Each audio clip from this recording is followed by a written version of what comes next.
Hello, everybody, and welcome to episode 3 of Busy Playing Something. I'm your host again, some might say, Joshua LaRosa, joined by the sick one, Sean Harron. Sean, how are you? Besides being sick, Mm. pardon me. I was gonna try and hold off the coughs for like as much as I could, and of course, the first line that I actually start speaking, I start coughing. But apart from that, I'm doing okay. It makes great podcast content, just coughing, right?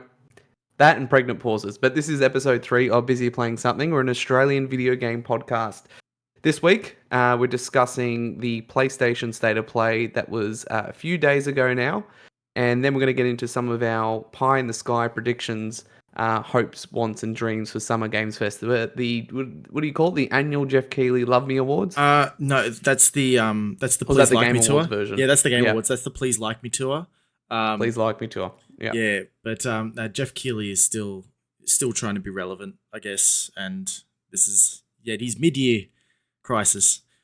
Yeah. We have midlife crisis, and Jeff Keighley has a mid showcase crisis. But yeah, plenty to talk about. But let's start off with something a little different. So I want to express my love for a certain piece of hardware. Those who know me know that I was a massive Vita fan, big massive Vita fan.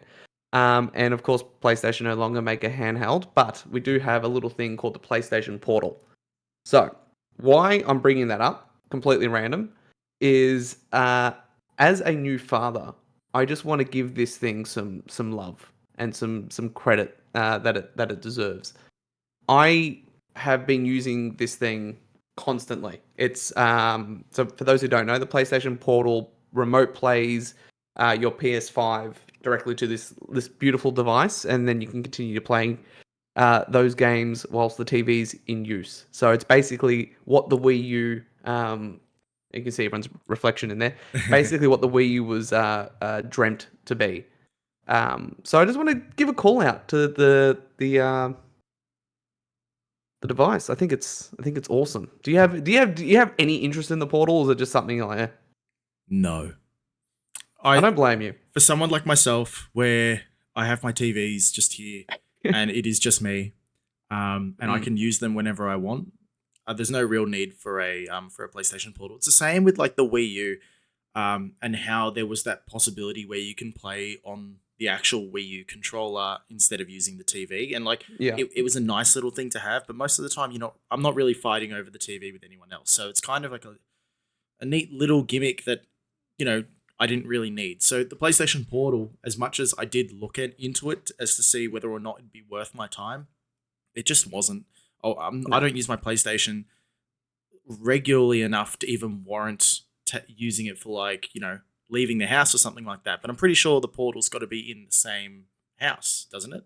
I mean, it helps if you're on the same Wi-Fi network. You can take it elsewhere. I haven't actually tested it. It works really well in the house though. Like I think for me, that's the use case. It's you know I'm playing a game where I'm not too focused on the story. Maybe I'm collecting trophies. Maybe I'm just running around a world or playing a platformer or something like that.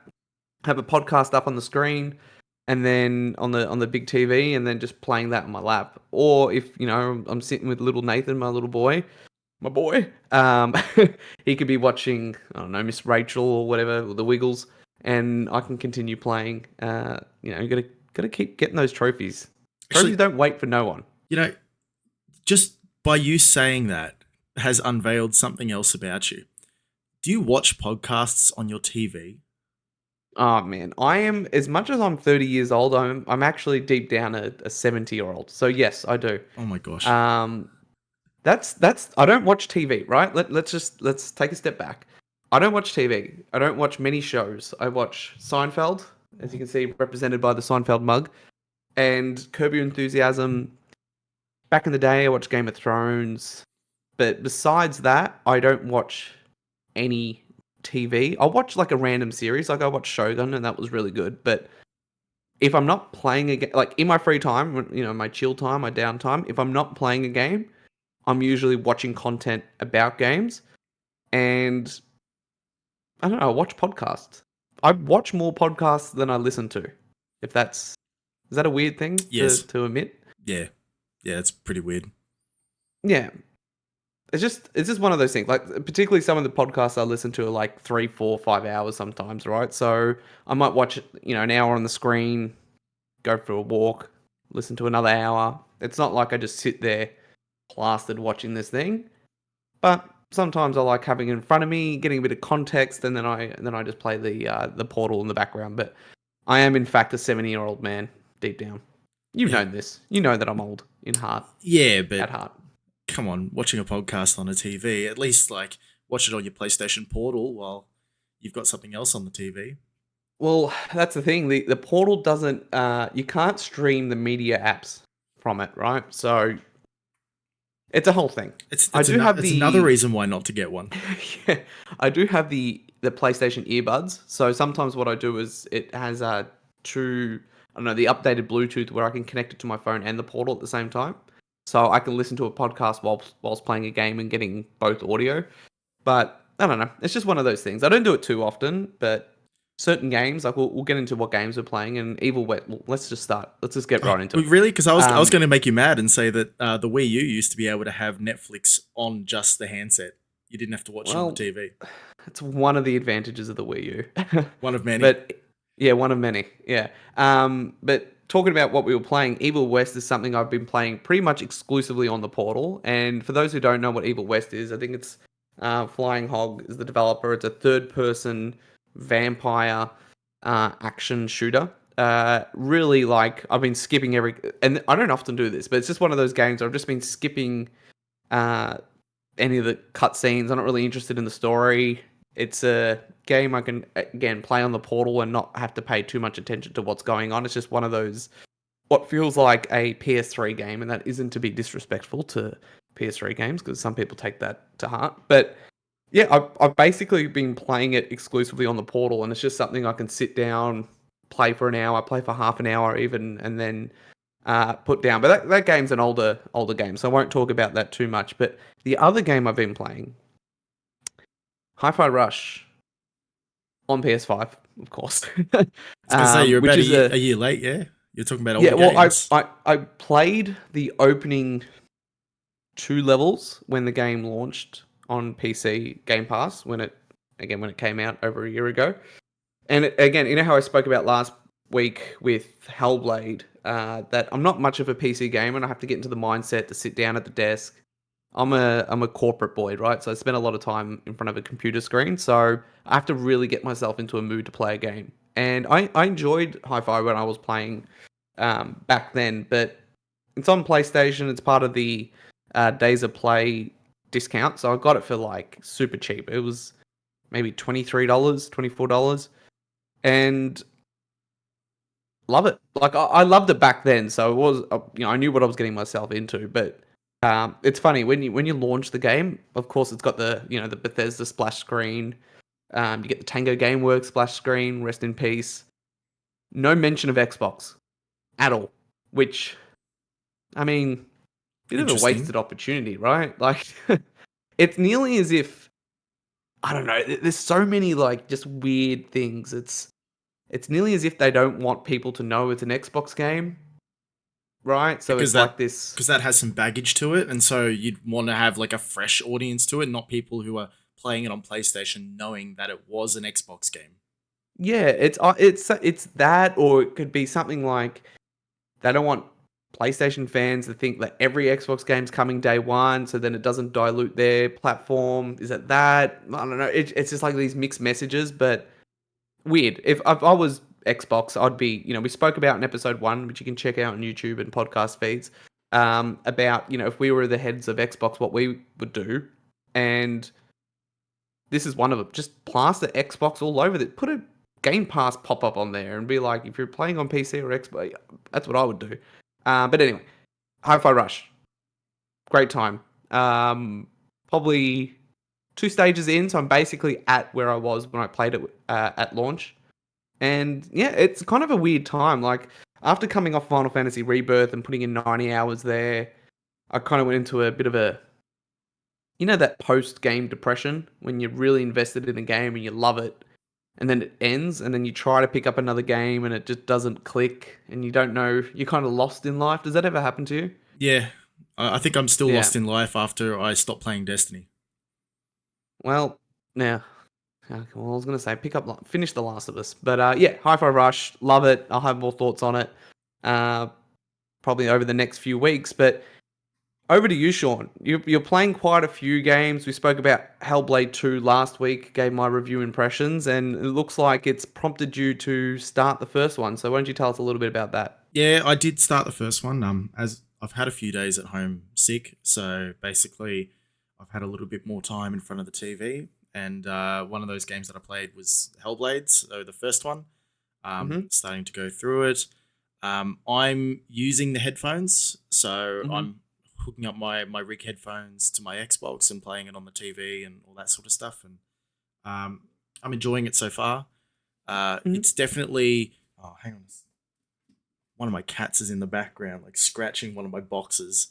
You can't hear that because I've changed the settings on my mic from the last two episodes, but I can definitely hear it. Anyway, No, not coming through. You're all good. okay, perfect. Uh, so I'm not really like a horror game person. Like I've started to watch a lot more like thriller films and horror films. I'm starting to like broach into that. So I thought now's a good time to try Hellblade. So I'm giving that a go, but of course I've got to break it up with a couple of nice easy ones. So one of them was Little Kitty Big City, um, As you do. which I played with my cats laying on my lap. I did 100% that as well, but it only took about 6 hours or so. Didn't take long at all. Um, and then I actually went through like to break it up even further. I've also had a look at some of my older games, and Mm. because the Xbox 360 store is closing at the end of July, so that means we won't be able to purchase Xbox 360 games at all from the Xbox Marketplace. I've had a look at my collection and gone, okay, well, maybe there's some of these games that I can just start playing through, and if I like them, maybe I'll get the sequel or whatever that may be.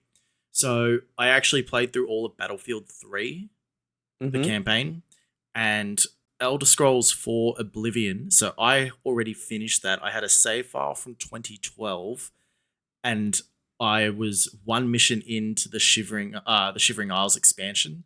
So now I'm doing the Shivering Isles expansion, which I'm about Wild. halfway through. Uh, Is that a little nostalgic to do that? I kind of like launch into a game that you hadn't played in over 10 years and just continue off type thing? well, yeah, my first 5 minutes was basically looking at my character, going, "What is this abomination?" Having a look at my stats, having a look at my equipment, and going, "Oh, okay. So all I do is sneak everywhere and hit people, and then when I get into trouble, I run really, really fast." Yeah. Got it. No weapons, no Got it. magic. Got it. And so it's been a little bit of a wild time, and it's good to get back into kind of one of those games, especially when you're so close to the finish line. I think there's a lot of games that you might leave at like 50%, 60% of the way through. You got to the stage where you're no longer enjoying it, and it starts to feel a little bit like a grind. Mm. And so I'm now trying to go back to those games and say, well, look, let's get through that last 40%. Let's, like, maybe with new eyes and a little bit of time away from the game, maybe I'll grow to love it again. It's not going to feel like as much of a grind, and then you'll be able to finish it. Mm. Little bit of time away. 13 years. Yeah. Yeah. Bit of time. Just a little Yeah. bit. Just a Just a little little bit. bit. No, no. Well, each to their own. I don't often. It's funny. Like I probably finish most games that I purchase. I would. That's probably not true. If I take into account like downloadable games, and definitely haven't finished the last few Assassin's Creed games I played. So maybe that isn't true. But I feel like most games that I play, I try to finish. But all right, we're entering what was known at one point as the Christmas period for gamers, and that was E3 for those who are of the older generation, which is now no longer a thing, and it's been replaced by the Jeff Keighley tour and subsequent showcases from all the third party publishers, and some of the first parties as well. And we were hearing of a PlayStation State of Play and or showcase rumored for the end of May. It was getting very close to the end of May without an announcement, and then Sony announced the State of Play for last week, 30 odd minutes, focused primarily on games coming out this year. So they set expectations pretty early. Let's start there. Sony haven't had too much to say. I think the overall reception, including my own reception of the showcase last year, was not the greatest. There was a lot of CGI trailers, a focus on online games, and not really any announcement from the first party studios we're hoping to see, Naughty Dog, Sucker Punch, and so on. What was your overall feelings for the state of play? We'll talk about a little bit later the idea of if we will get a showcase this year. Yeah. And for those who don't know the difference between a state of play and a showcase is primarily like those big minimum 40 minutes. Expectations are much higher. It's usually where Sony will show a lot of their first party games and some bigger announcements. State of plays can be 20 minutes, 30 minutes in this case. The state of play is like where they're at right now with certain projects. And then there's different state of plays, right? There's ones that are focused just on one game where they just dial in, like on the Final Fantasy VII Rebirth one. There's ones that are just focused on third-party announcements. Some have first-party announcements sprinkled throughout. So this was one of those where they kind of started and ended with a first-party announcement. But what was your overall feelings after you watched the showcase? We'll go through our 20-point scale review, 10 all the way down to 1. Where do you kind of land on the showcase, and what was your expectations going in? So PlayStation always notoriously tells us maybe a couple of days beforehand that they're going to do a state of play. They don't really give you a lot of time to prepare, but usually our expectations are kind of set, as you said earlier. Because we had a lot of those trailers last year, this year they made an emphasis that they were going to show gameplay. And so they showed a bit of gameplay with some of the games, which is good to see, and they made a big emphasis on that. However, with the list of games that they did present, I was underwhelmed. I felt like they had a real opportunity to at least get some sort of, I'm going to say, attention or marketing towards themselves while you know that the Summer Games Fest is coming up and you know that Xbox is doing their showcase. They're not doing a showcase. So now's a great time to, tease a couple of titles or something like that, or even one. Or maybe we'll get some more information during the Summer Games Fest. So yeah, with where I'm at, I'm giving it just a straight up 5 out of 10. Yep. I reckon it was pretty meh. Mm-hmm. And that's without going into the details of what they are, which I will in a second. Yep. Josh, what about yourself? I think I'll land. I get a lot of your points. I think I would land probably slightly higher, not much higher. I'd say it's probably 6.5, maybe a 7. So between okay and good. And I think the reasons for that, there were a few announcements in the show. We'll go through the 14 games that were spoken about that were appealing to me. It's all an expectations game, right? Sony, during their financials, spoke about how they'd have no franchise titles releasing in 2024. And, couple that with the fact that they said that this state of play, is focused on games launching this year. It set my expectations like at the right level. So I wasn't expecting Wolverine gameplay or anything like that. So for me, yeah, like I said, landing around that 6.5, 7. Okay to good. But we'll talk about showcase, if we'll get a showcase this year. Because to your point, I do think Sony need to show some games. And I've got a few ideas as to why perhaps they didn't do this now. So we can get to that at that point. So on that, let's actually go through what was there. We'll go in order of announcement. And again, 30 odd minutes, 14 games showed. They kicked off the state of play with the CGI trailer for Concord, which is Firewalk's new 5v5 hero shooter, and then launched into a gameplay trailer. Game set to launch this year, August 23rd, for both PC and PS5. So it's a first-party game coming to PC, PS5, which Sony obviously spoke about their multiplayer games doing that. They also announced a beta would be coming in July. Let's start there. Concord. What was your feeling, vibe, impressions of the reveal? So, as with every sort of presentation that you get from whether it's PlayStation, Xbox, Nintendo, or anything, you start off with a bang, you end with a bang. That's what you want to do. You want to kind of bookend it. So they were probably thinking to themselves, hey, we've got this game, it's coming out in 2 months' time. This is first party game. This is gonna surprise everyone. It's gonna be a talking point. And the CGI trailer looked really interesting. I was like, okay, what type of game is this? Oh, it's a 5v5 battle royale Overwatch style. Oh shit, nah. Turn it off as quickly as you can. Like they had an opportunity to do something with it, and instead they've created an Overwatch clone. Mm. And I'm pretty sure in some of the development they've actually tried to say, "Yep, we're aiming for that." Mm. So the fact that they've launched with Concord as part of the state of play, that set expectations for me about where they were at. Because if they thought this was going to be the big hitter that, they're hoping that it would be, it did not come off. Yeah.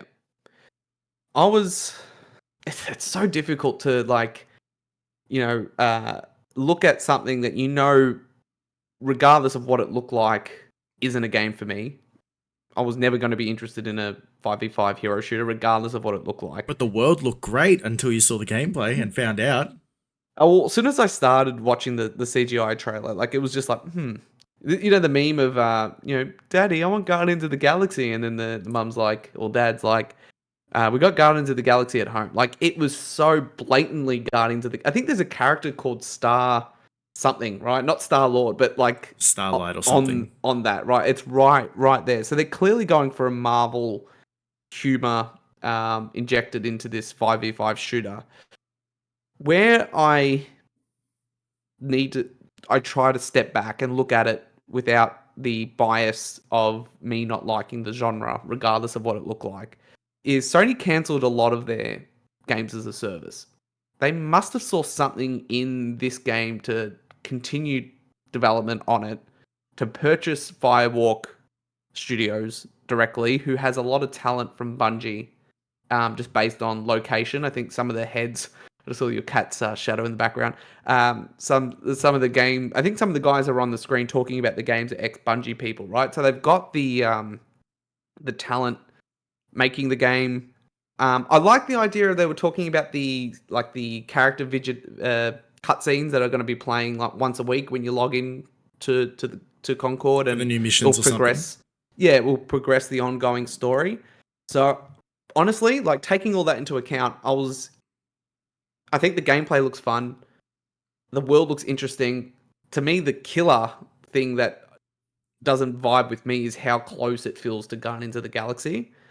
But then again, like you look at Helldivers, and that wasn't a game anyone predicted to have any legs at all. No one spoke about it. There wasn't a beta. No one played it. It just kind of launched and then was a success. So I think I'll hold judgment until that beta in July and people get their hands on it. But it is a crowded subsection of shooters, so it's going to be going up against a lot of competition. But it isn't a game for me, so I'm not going to sit here and pretend to love it. I probably won't even pick it up. Like it's not a game that I'm interested in at all. Concord's the type of game where if we're still talking about it at the end of the year, it's a win. It's a win. Yeah. So we'll see. I'm sure media will get their hands on it probably prior to that July beta or in line with that, and we'll get some sort of impressions of the game. But again, it's got talent from Bungie, a lot of, and Sony purchased the studio, so they must have seen something in it. Whether it works out, don't know. But yeah, that was my general vibe on it. I think most people agreed that it was like Guardians of the Galaxy ripoff, and I think the like to dislike ratios kind of indicated perhaps some people's feelings towards Sony doing these games as a service. But on the other hand, people were, including myself, wanted Sony to diversify, right? Not everything can be a third-person story-driven game. So I kind of like the idea of them having that, having the multiplayer stuff. Talk about Astrobot later, bringing back a platformer. I think it's good for Sony to do this, and if this game does take off, well, it's another win. I mean, they've released one multiplayer game so far in Helldivers, and it's been a success. So I don't know. We'll see. We'll hold judgment until later this year. The next announcement, God of War, and this was heavily rumored going into the state of play. God of War Ragnarok PC release for September 2024. Same studio porting the game that did the first God of War. You get all your PC specific features. Of course, Valhalla DLC will be included. But one interesting thing, I don't know if you picked up on the announcement trailer, PSN required Yep. I'll for definitely this pick that game. up. So, yeah. Any thought? I mean, there's not probably too much to talk about here. God of War Ragnarok, everyone loves Ragnarok. I love it. It'd be great for PC players to play it. But again, with the PSN login, it's an interesting choice. Well, same thing happened to Ghost of Tsushima. We're going to see this on every PlayStation first party game that comes to PC. We are going to see Yeah. that now. And having it with God of War Ragnarok, which is very interesting considering it only came out a couple of years ago and already they're porting it to PC. So I'm a little bit confused now about where PlayStation sits in terms of their conversion to PC because, it wasn't the idea, okay, you get God of War 2018 onto PC. People love that. Oh, if you want to play Ragnarok, yeah, come and buy a PlayStation. Get ready for the sequel. I'm not sure what they're doing now because if everything's going to come to PC, well, PC players are the most patient people around. They'll wait. And if they can't wait, they'll pirate it. So Yeah. I don't know what Sony's go is in terms of how they're going to get people to move over to PlayStation by releasing on PC. So it just feels a little bit counterintuitive. Yeah. And Herman Hulst spoke about that. This is how much of a dork I am. I listen to their. So every year, Sony does a business update, and they do it by segment, right? So Sony Music, Sony Pictures, Games and Services, which is PlayStation, and it's basically like this 30 to 40 minute presentation done by it was Herman Hulst and the other CEO, who I still can't pronounce his name, so I'm not going to try to do it off the top of my head. But the co-CEOs that were just announced, one of them being Herman Hulst, and then like questions, and one of those questions was around their PC strategy, and they spoke about obviously multiplayer games coming day and date, and then what you touched on, the idea of launching a single player game on the console first, bringing it to PC to entice players to transition across to PlayStation. To your point, I don't know how PC gamers will wait. You are right. I think maybe we overestimate how many PC gamers are PC gamers or playing games on PC, if that makes sense. So I'm certain there's that hardcore segment of people who just play PC games and theme or nothing type thing. And then there might be more casual PC gamers that play on PC but maybe would invest into a PlayStation. And I mean, at worst, even if that wasn't the case, Sony can double dip in terms of selling the game twice. Ragnarok's coming up to being 2 years old, right? Which is wild to think about. It'll be 2 years in November, launched in November 2022. They obviously don't have a third game to announce, so it kind of goes. It's a different strategy to when they launched the first one, when the second one was coming to console. But you got to think, right? God of War, whatever the third one will be in this new, whether we get a new God of War, which we will, 4 or 5 years out. So if you're going to wait that long and then port Ragnarok, the game's going to be 5 years old at that point. It's probably not going to entice too many people. And I think Sony will bring a lot more of their single player games to PC quicker. But I think a year, 2 years is plenty of time, right? No one's, the game's heavily discounted on PlayStation. So I think you've sold the copies of Ragnarok that you would have anyway. So, I mean, the time's probably right to bring it to PC, Yeah, in my opinion. but that still doesn't address the conversion of PC players to PlayStation. Yeah. Yeah. So that's probably where that PSN login's super interesting, right? And the requirement there, they can track who's logging in on PC and then cross-reference that PSN login with an existing console login and be like, well, this person's playing on both. This person's a PSN login that's purely PC. Does that transition to a PS5 down the track, and we can track that? So that's why I think Sony's really wanting to push this PSN requirement. They can also use it to pad their stats. Yeah, and they talk about their MAU, monthly active users, being up. Well, it's going to be, right? Because it's no longer just PS5 and PS4. It's taking into account PC, and Yeah. that's what all the first parties do, right? Like Microsoft would be doing that as well. They might even use Sony's, for like Minecraft, where you have to have a Microsoft account on PlayStation. They're probably counting those numbers Or too. and Like on Switch that's as just well. And on Switch as exactly. well, yeah. So Hideki Nishino is the other co-CEO, so I'll try to remember that. There's so many PlayStation execs that I need to try to remember these days. But yes, God of War Ragnarok coming to PC. Next up, Dynasty Warriors Origins coming in 2025. No firm release date. Are you a Dynasty Warriors fan? not necessarily, but like, I've always like had an eye on it from a distance. So Mm. it hasn't really been my thing though. So I wasn't really excited or anything by seeing this trailer. I at first I was like, okay, so it's like Japanese game. What's a Japanese game that kind of hasn't had a release in a while?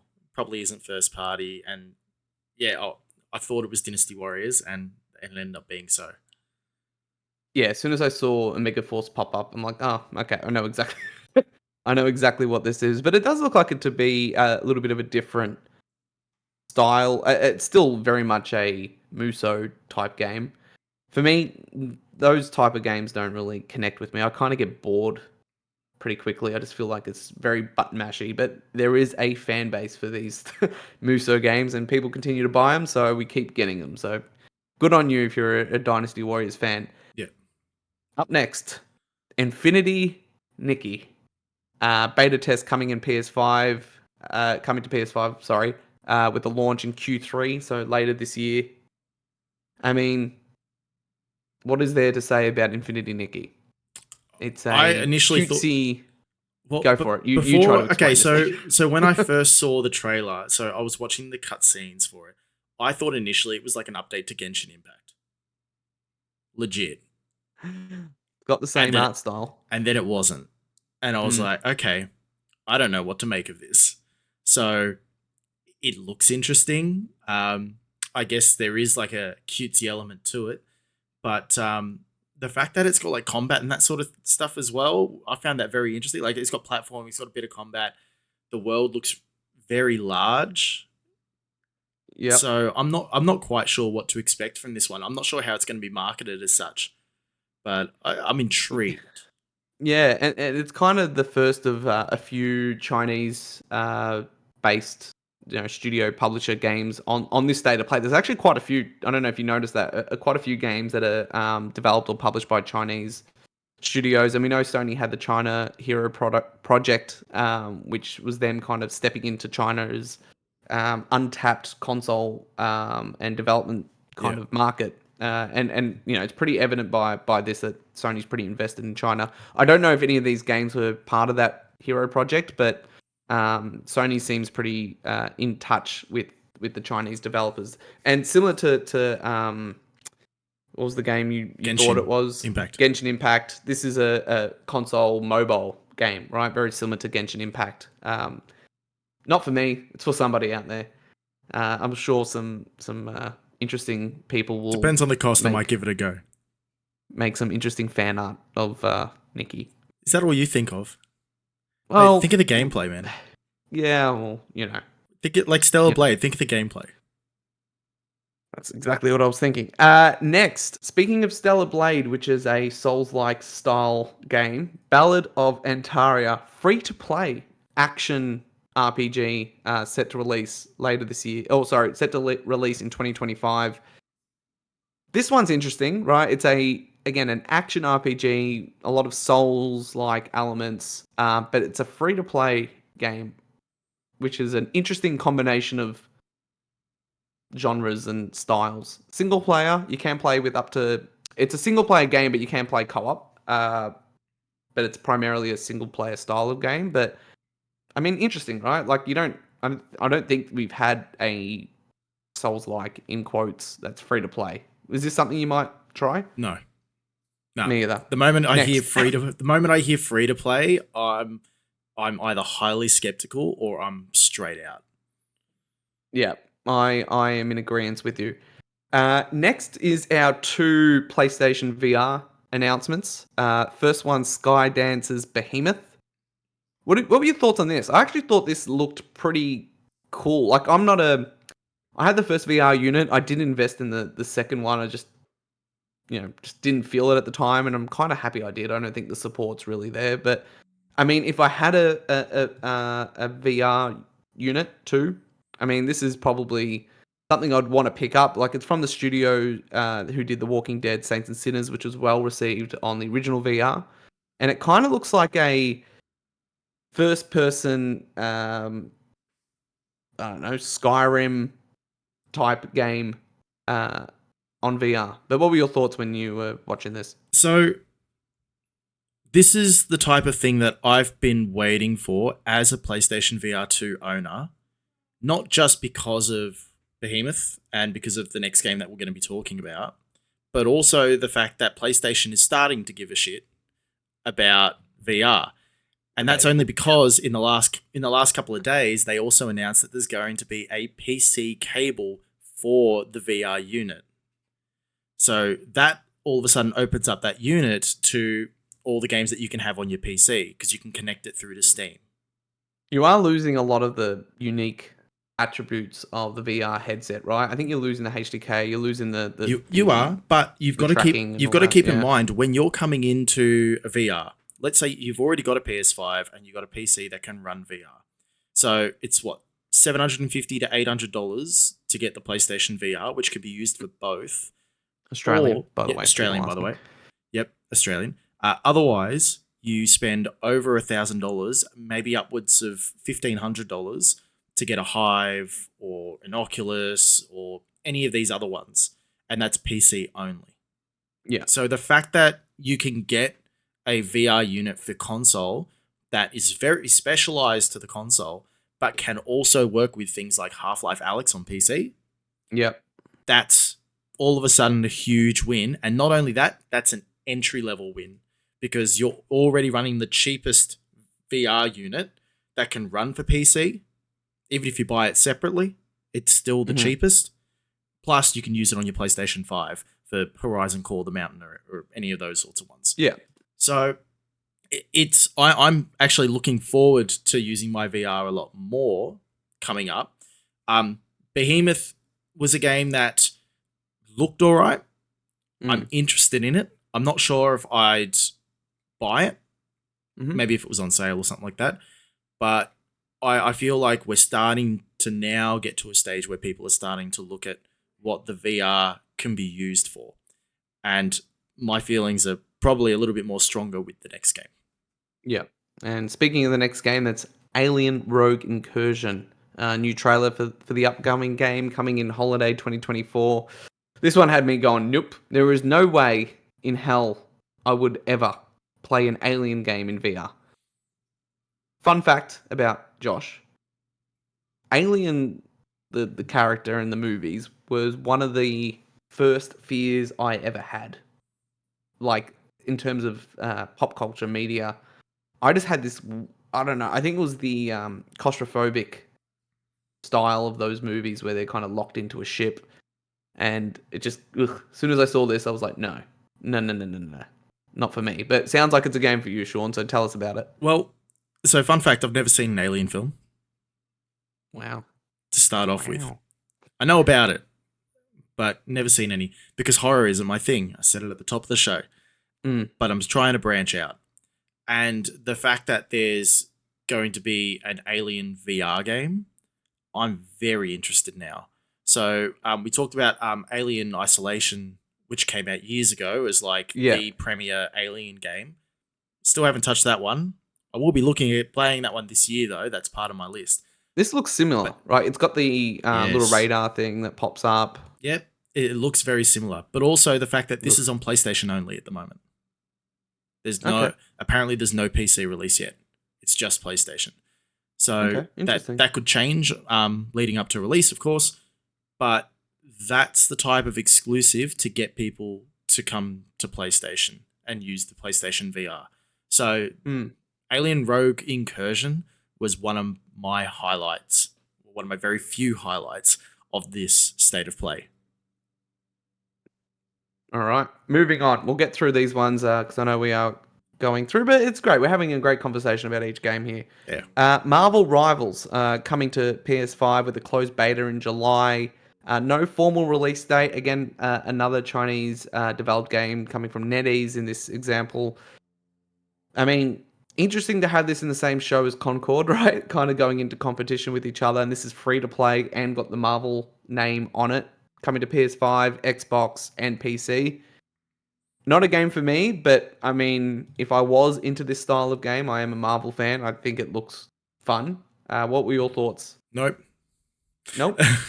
It's another 5v5 multiplayer game that, unless it really picks up an audience or a following, Which we're I not gonna, think it will. we're, I'm we're, just watching it. I'm like, yeah, this is gonna make big bucks. yeah, I feel like there's gonna be something there. Like, I'm not sure. It depends on your characters because they've shown 10, I think, at the moment. Mm. But also, like, I'm for anything Marvel related or DC related, anything comic book related, I'm always about the story. Like, what's the story? Why are they going up against each other in a sense? And I would like to see things regarding that. I don't think we're going to get that here. I think we're just going to get characters.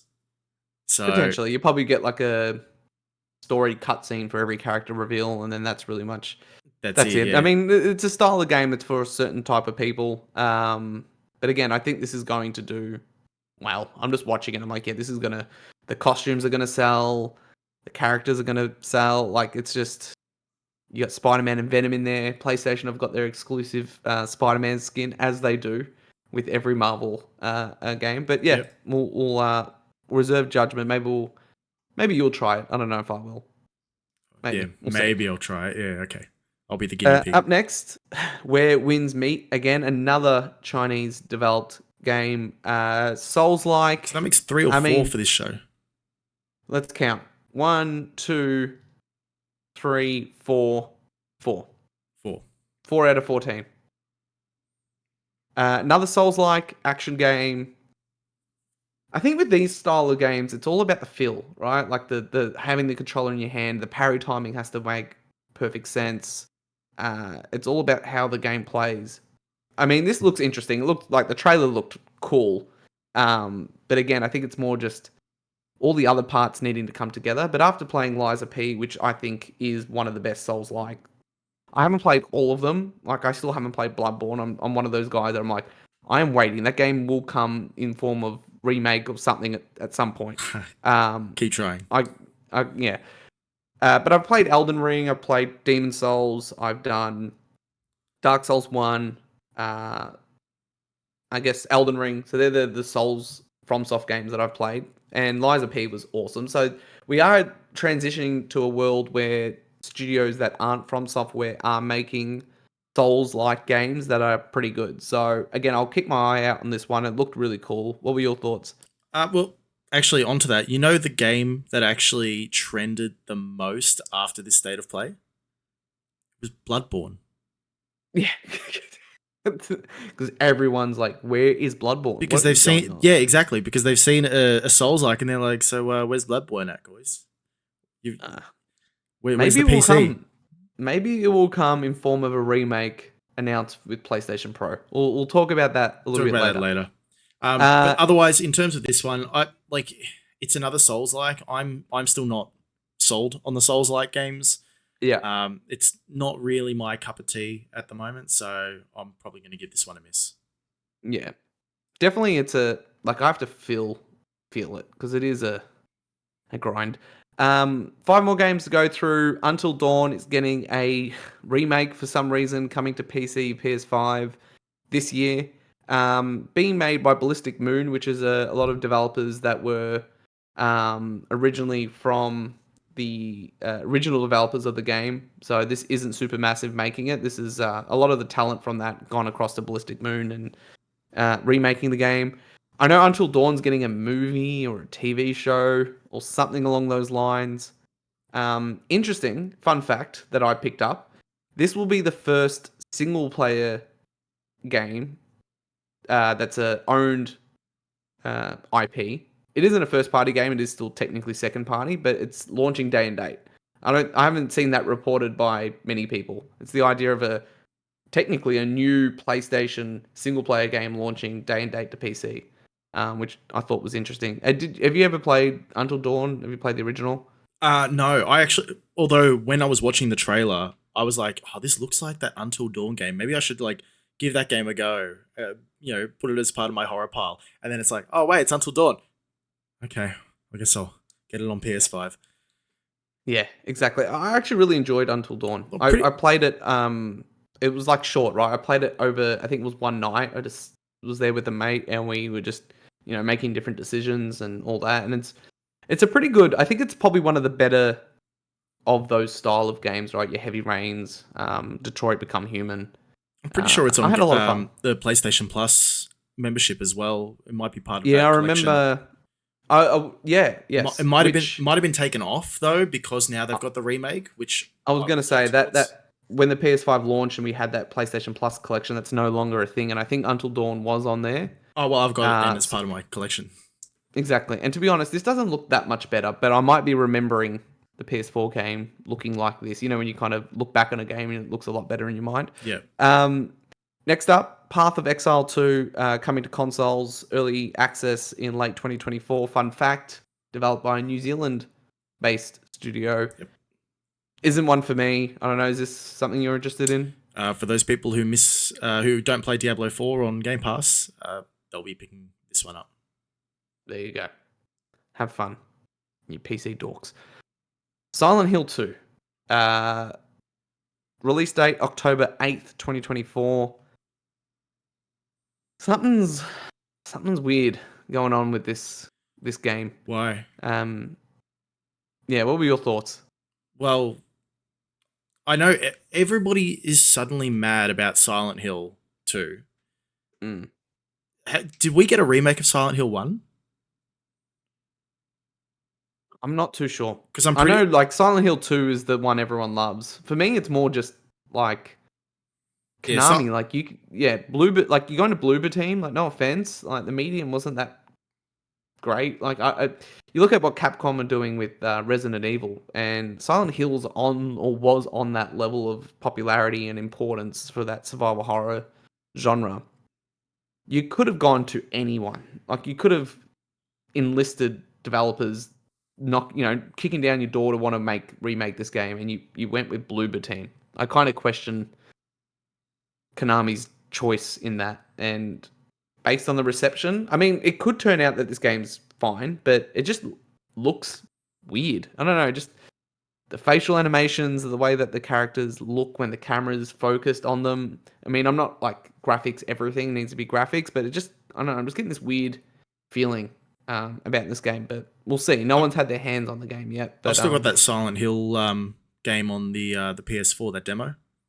Yep. Silent Hills. I've still got that. It makes your console worth a little bit more on resale. Oh, nice. Excellent. Next up, last two games. Speaking of Capcom, didn't plan for that at all. Monster Hunter Wilds. First gameplay trailer. This is the only game we didn't get a release date or window for. But in saying that, Capcom will probably have their own Capcom Presents and talk about this game a lot more. For me, Monster Hunter World was the first Monster Hunter I ever played, and I put in 150 hours in that game. And man, I'm excited to do it all over again. It's kind of got that addictive, cycle of hunting and collecting and killing, and then using that armor to build weapons and more armor that you take on bigger monsters. And I finally feel like with Worlds in particular, they addressed a lot of the onboarding issues that Monster Hunter games typically have. They were always kind of reserved for like, unless you're a Monster Hunter fan, you're going to have to watch a lot of YouTube videos to work out what the hell you're doing. And Worlds kind of was just the right amount of that, but then it was a lot more welcoming for new people like me. And I didn't play the Switch Monster Hunter game, so it's been a while, right? It's been a long time since World. So I'm super interested. What are your thoughts on Monster Hunter Wilds? Well, the first Monster Hunter game I played was Monster Hunter 3 on the Wii U.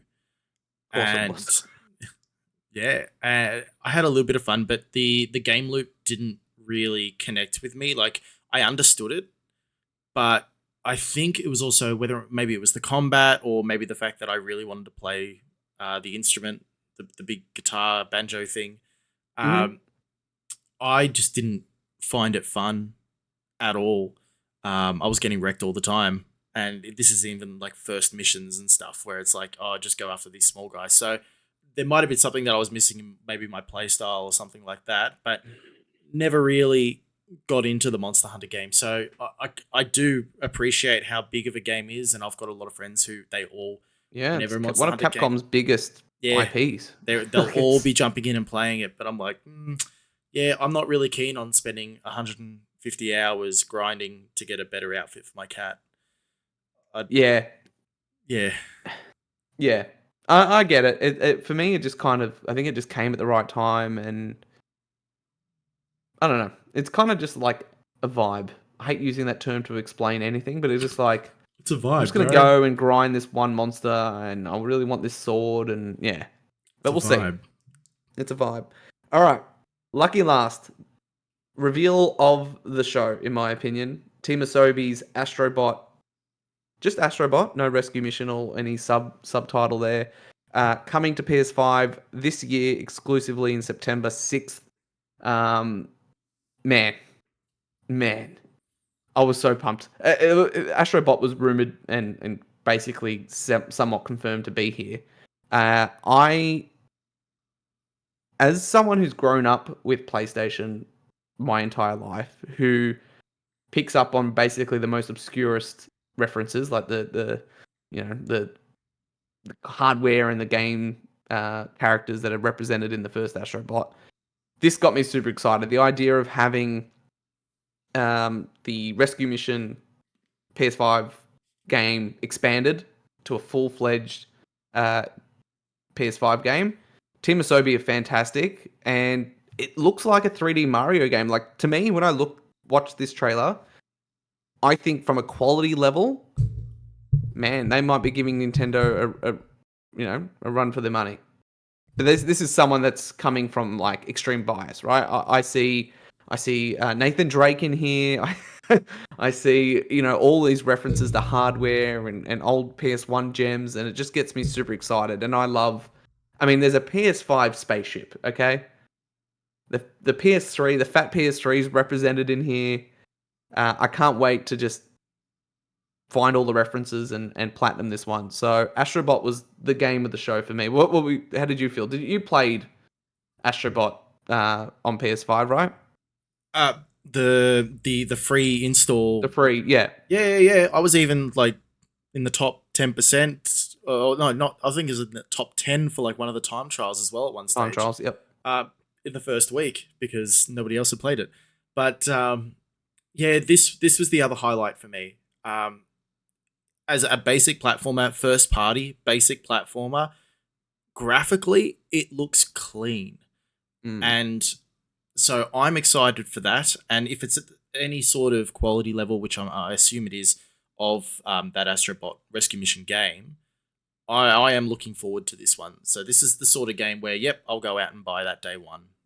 yeah, No, yeah. no problems there. And this was basically, besides Alien, this was the game that saved the state of play for me because Mm, everything else was okay, cool. They could have released on their own at any time or whatever. Like this state of play could have just been an Astrobot announcement, and it would probably get the same rating, well, a better rating. But it was yeah, padded out by everyone else. 100%. Like, I'm just looking, I was just watching the trailer while you were talking, right? Like, even the Pocket Station, the Japanese only little device that was, like, the references in here are going to be, oh, man, I can't wait. I can't wait. Uh, and I mean, we spoke about with Concord the idea of Sony diversifying from just single player games.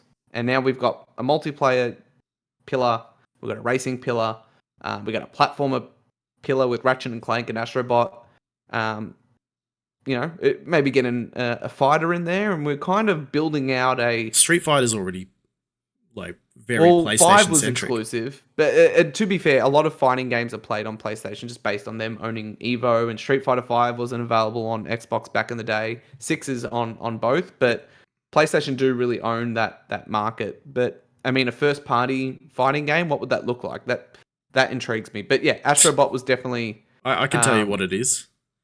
It's what is it? PlayStation All Stars Battle Royale. I mean, can you even think of a better game? What a I game.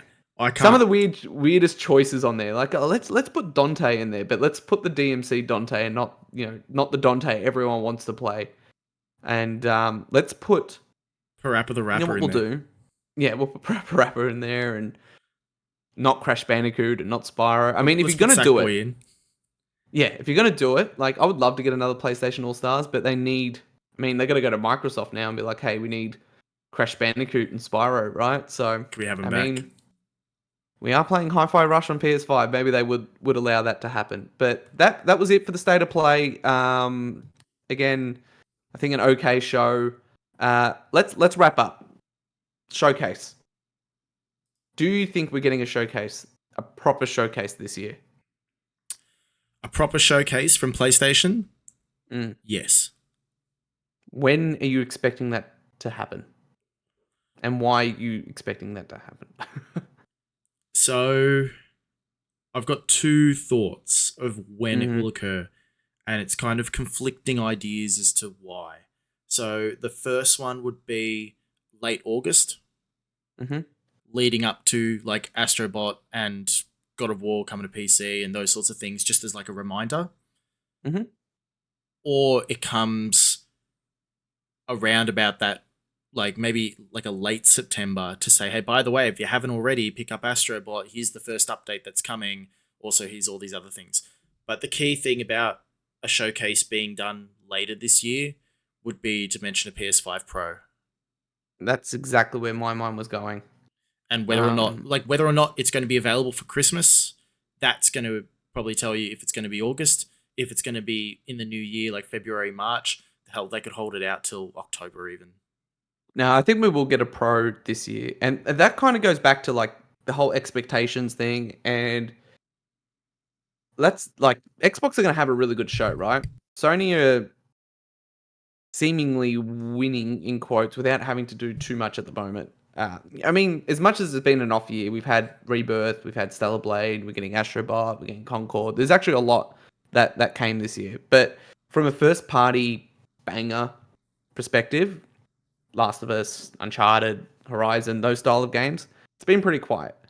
I think September is about right, and my view has always been that like when Sony revealed PS5, it was a blowout, right? That those reveals, like, do you remember when we were having conversations about PS5 reveal and it was like Spider-Man, Ratchet and Clank, God Yeah. of War Ragnarok was teased, Horizon was there, like it was just like bam, bam, bam, bam, bam, like it was just.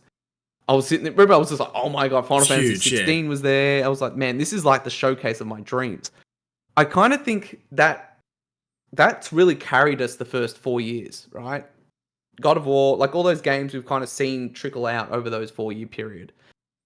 Sony cancelled a lot of online stuff, right? So those studios are probably reloading to some degree. Like Naughty Dog's cancelled the Last of Us project. There's been others, right? What I think's going to happen is how do you sell PlayStation 5 Pro, right? Like, I mean, you're going to sell them, but how do you sell it, in quotes? You do it again. You load us up for the next 4 years, right? As we get to the tail end of PS5. So, what does that look like? Console announcement, Ghost of Tsushima 2, maybe an Uncharted tease. I mean, that live action bit was in the PlayStation commercial, right? Why would you show a female, seemingly Nathan Drake's daughter? Spoilers. Whatever, you've had time. Uncharted 4 came out in 2016. We're getting a Cassie Drake Uncharted game, potentially. Their studios have gone somewhat quiet. Like Naughty Dog are working on two games. One of them seeming Last of Us Part 3. One of them's a new IP. Santa Monica are two studios. They just had Ragnarok in 2022, so it might be a bit early for them. Ben's been working on a game since Days Gone, which was 2019, so it's been time. Bluepoint haven't done anything since Demon Souls. That was a launch title. So on and so forth. Housemark, blah, blah, blah, blah, blah, blah. What if Bluepoint's working on Bloodborne? this whole That was time. the rumor. That was the rumor. I don't know if you remember. There was a tweet that Blue Point did, which was like referencing a whole bunch of games, and one of them was Bloodborne. Castlevania was in there. It'd be interesting to see what they're doing. But I mean, the time's right for them to do that again. Have the hardware and then announce the next 3-4 years of what PS5 Pro will look like. Is that hopium? Potentially. I genuinely think, though, we will get some sort of blowout later this year to go with Pro and be like, this is what the next 3 to 4 years looks like. This is what Pro can do. Everything's running at native 4K, 60 frames, blah, blah, blah, blah, blah. And to your point, hey, God of War's come to PC and Astrobot's coming out in a week or whatever they time it. But I agree. I think that September timeframe, whether that's right before Astrobot launches and you get a quick reminder as part of it, I think we're both aligned on that. And I think our chances are, hold me to it. Hold us to it. I Yeah. genuinely think we're going to get. If I'm wrong, I don't know. I'll do something. But I do think we're going to get a showcase this year, and I think it's going to be the showcase last year should have been. But we'll see. It's going to be September. September. All right. We can hold off till September. Yeah. I mean, there's so much to play. Let's wrap up. Let's talk about the Jeff Keighley show. I want to ask you, give me 2 predictions or 2 guesses or 2 whatever. One of them's your pie in the sky, like you would potentially jump out of your seat if it got announced or shown. Yep. And then something that's a little bit more realistic. Let's start with the exciting one first. All right. Pie in the sky, dream reveal, Knack 3's coming. What are we talking here? Oh no! And don't tell me it's Knack 3. It's not Knack 3. Metroid Prime 4. Is this the year now that we know at some stage Switch 2 is going to be announced? So you don't think Nintendo would announce that themselves? You think that they'd have that at the Jeff Touch Me Awards show? I think that I think they're gonna reach a larger audience. They get a trailer for it, and it will be for the Switch, and that it'll come next year, and everyone will be like, "Oh, that's exciting!" And then later this year, they'll be like, "Oh, by the way, Switch 2, Electric Boogaloo, also Metroid Prime 4 will be on it." I mean, that would blow people's minds. It's definitely That will carry them. Get hype type reveal. I don't think we'll see a Switch 2 announcement at these Summer Games Fest. It'd be nice, but no. We wouldn't. No, we'll probably get so that. Yeah, Metroid Prime 4. For me, it's anything Castlevania, man. We get these Castlevania mentions, references in the vampire game. Dead Cells had a Castlevania DLC. I don't want that. I'm a fan of the 2 styles of Castlevania. I like the 2D Metroidvanias, and I hope we do get one of those. But I also liked Lords of Shadow, the first one, 3D action game. Right? I would genuinely love either of those. Part of me is like, I kind of really want like a proper AAA God of War style Castlevania game. The IP is it's so good. The Netflix show was so good. I'm like, how is Konami not going to? Would you be disappointed if you got a second season of the Netflix show instead? We did get a second. Sorry, another one. of the yeah. I mean, no, because I love the Netflix series, but I really want a game. Like, it's just such an untapped. There's just certain series where you're like, man, what are you guys doing? Like Silent Hill, we spoke about it before. Like, anyone would kill to make that remake. There would be studios lining up to do Castlevania.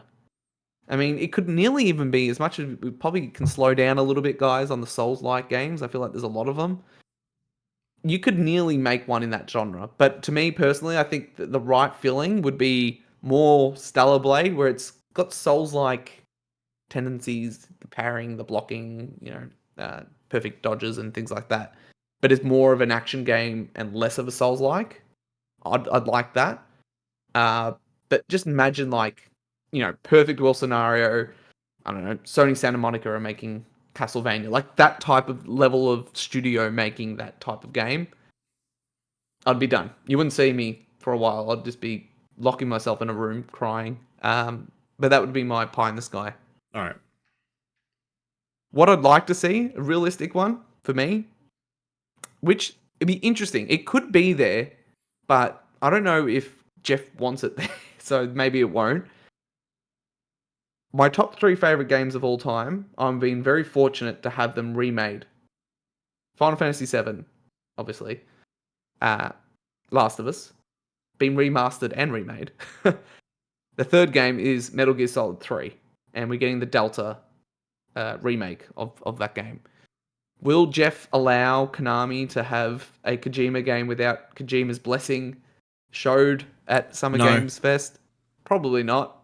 But the game's supposed to be coming in 2024. It's the Jeff Keighley show.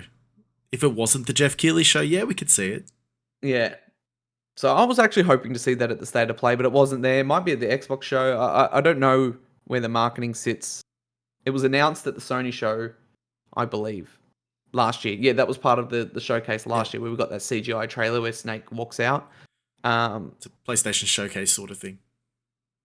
Maybe. So What about you? What's your I got announcement? two. I got two. Mm. Which I think are legitimate and I think are pretty safe. So, firstly, I think we're going to see some Borderlands 4 references. We're going to see some news. Yeah. We know that they're starting work on it. So there's a movie, all this sort of stuff. So I reckon there's going to be some Borderlands 4 stuff. And the other thing is, we know that we're going to see Call of Duty Black Ops 6 as part of have its own showcase after the Xbox show. So I know we're going to get that. But I'd be interested to see whether or not for the Summer Games Fest we see a trailer. So we see the trailer reveal instead of during Xbox's show. It's done, the day before or whatever it is to build hype for the Xbox show and afterwards. Because then basically you're getting 3 hits at the audience on the same game. So what do you think on that? I don't know. I'm torn. I feel like Microsoft could want to just keep it all in-house. Just with everything going on. I think in a perfect world that it's fine. Like they'd do a teaser and there's be like full reveal at tomorrow's. Potentially that's what they do, like a quick thing. But I just feel like the urgency and the importance of Game Pass and Call of Duty and Microsoft needing these two things to succeed, maybe they'd want to hold that to make sure that they're controlling that message and be able to spend the time on it. But to your point, I wouldn't be surprised if we see like a Fable teaser and it's like full gameplay or full gameplay reveal at tomorrow's Xbox show or something along those lines. They've got so much to talk about that they could just reveal one of them and be like, this is definitely going to be there. So and the reason why I'm thinking that is because of the whole Call of Duty thing and because of Sony throwing up in arms and all that sort of stuff. If you're going to say that, Call of Duty Black Ops 6 is going to be on Game Pass, which, the rumor is that it's going to be the campaign, but not the multiplayer. The multiplayer is going to be available, everywhere else as well, because it's going to be day and date on everything. So why not advertise the multiplayer during the Summer Games? Okay, yeah, that's a good point. And then have the campaign kind of shown at the showcase. So, it talks about the campaign a little bit more in depth. That's a good point. Yeah. And then goes into how that ties in with the multiplayer. Yep. I think that's how it's probably going to play. Yeah, that's actually a good point. I think they used to do that back in the day, right? They'd have the multiplayer reveal and the single player reveal. Yeah. No, good point. I mean, I'm excited to watch both showcases. I must give Microsoft credit. I love that they still do a proper showcase. I'd be interested this year to see if we actually see Phil Spencer or Sarah Bond on screen, or if they're going to kind of lay low. I think we will. We'll have to see Phil at least at one stage, like somewhere near the end, maybe, or right at the start. He's been laying low recently, but I think he probably should show his face. Nah, he'll do it at some point. And actually, all right. Well, before we finish up, because I know we are gonna finish up in a second. I want to touch on Nintendo. Do you know what they're gonna do? Where are we now? June. I think Nintendo will lay. I don't think they'll be present. To be honest, I think they're fine. They're just like, well, we're just banking money. we'll do a hardware reveal March next year and launch by September. They're not going to launch hardware on a year that we get PlayStation Pro, and Microsoft's rumored to fire in 2026. So if they can go right in between the two, it's going to work to their benefit. Because I'm just Anyway. looking at the list of partners for the round one partners for the Summer Games Fest. Xbox is there, PlayStation's there, Nintendo is not. No. So I'm just thinking. they haven't been partners with anybody, right? Even E3, they kind of did their own thing. So I'm just thinking, like, are we going to see? Do we reckon we're going to see something like, you know, a Nintendo showcase? You know, late June. Yeah, we'll get a something? direct. A direct. I mean, we'll get a direct, but it'll be probably third-party focused, and then maybe another remake or something just to get them through this year. But I suspect they'll go somewhat quiet and then make a big pop when Switch 2 gets announced. And that's where you get Metroid Prime and a few others. Imagine if they have revealed the Switch 2, like, straight up. It'd be interesting. It'd be very interesting. I mean, Xbox announced their console at the Game Awards, which was, you know, interesting on its own. But it would take away from both PlayStation and Xbox's showcase. Because then if you talk about Switch 2... It would, but I don't think Nintendo really care. I don't think they're in the business of like, oh, if we announce it, we're going to overshadow everyone. I think they're just going to be like, no, we'll do our own thing. And well, they're still the Switch is the most successful out of the three consoles on the market at the moment. Yeah, 100%. In terms of hardware sales and software sales and revenue and all that, they're doing pretty... I think Sony still makes more profit overall, but in terms of profit per game, Nintendo's making a lot more, right? Because they're selling 20, 30 million copies of whatever. Well, Mario Kart's at like 45 million or something like that, isn't it? It's wild. It's something like that, right? Where Sony's games are maybe selling, like the big ones are selling, like Spider-Man 2 sold 11 million units. We're talking about that as huge, units. Yeah, and that's huge for Sony. Huge. But yeah, we'll see. I think Nintendo will lay low, but we'll know in a week. Could be completely wrong. We'll know. PS7 might be announced next week. But that has been episode 3 of Busy Playing Something. Again, we're going into a very busy season of showcases, so we'll have a lot to talk about next week. I think by next episode 4, we'll have both the Xbox Showcase and the Jeff Keighley Summer Games Fest. Got a public holiday next Monday. And we're going to have a lot to talk about, so we might be in for a longer style of episode. But this has been Busy Playing Something. I've been your host today, Joshua LaRosa. Sean, we hope you get well. Hopefully by next week you're no longer coughing your lungs out. Be handy, yeah. I need to cuddle more with the cat that's here on my couch. See, that would make me cough even more. But thank you for watching. We are now available on Apple Podcasts. So thank goodness that was a workaround. So Spotify and Apple Podcasts every Friday will be live there. And then, of course, you can find us on YouTube, Twitter at Busy Playing Something. I'll be at Joshua LaRosa, or you can find me at Joshua LaRosa. Holly DePrawn, we'll see it there on the screen. But thank you for watching. Stay safe out there, stay sexy, and long live the Vita.